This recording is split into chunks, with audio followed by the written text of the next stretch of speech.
She was the platinum blonde who lit up American living rooms, the heart of WKRP in Cincinnati, and now, she's gone. Loni Anderson has passed away at the age of 79, leaving behind a legacy of laughter, beauty, and battles behind the scenes.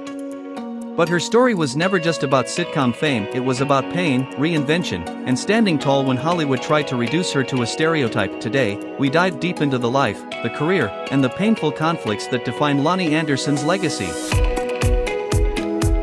Born in St. Paul, Minnesota, in 1945, Loni Anderson was far from the Hollywood mold, at least on paper. Her journey started with a dream and a $500 car that barely made it to Los Angeles. She wasn't just another pretty face. She had a degree in art, a quick wit, and an unstoppable desire to break through, but the world didn't know what to do with a woman who looked like Marilyn Monroe and talked like Barbara Walters. After bit parts in soap operas and B-movies, everything changed in 1978.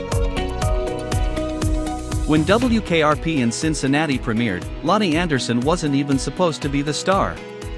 But as Jennifer Marlowe, the receptionist who was smarter than every man in the room, she became a phenomenon. Ratings exploded.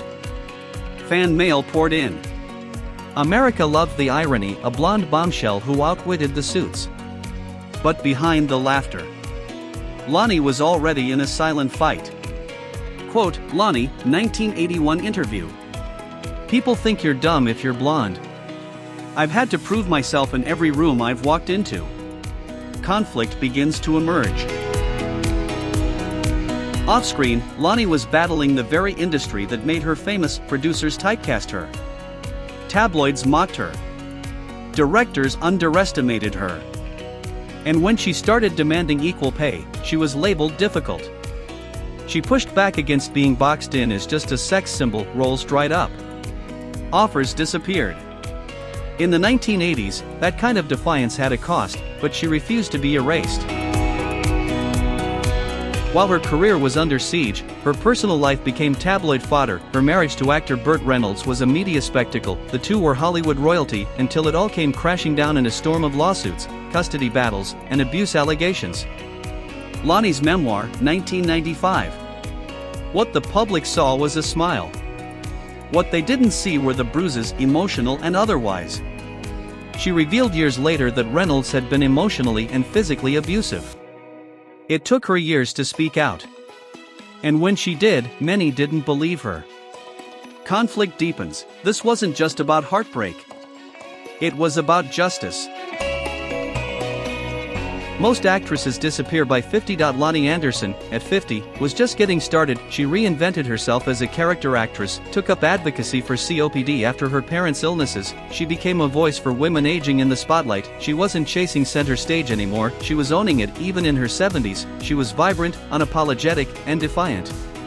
Refusing to disappear quietly.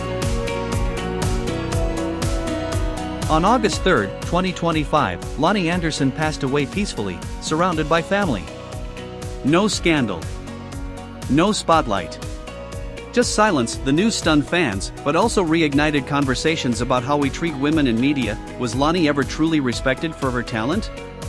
Did Hollywood fail her? As tributes pour in from co-stars, fans, and even former critics, the nation remembers a woman who was more than a punchline or a pretty face. She was a survivor.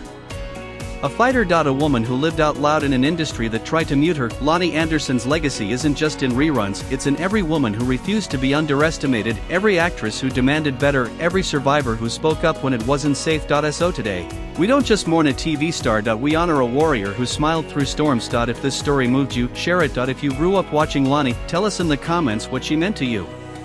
And if you believe in going deeper than just headlines, subscribe to Prime Bio, because here, we remember the people behind the personas. Rest in power, Loni Anderson. 1945 to 2025.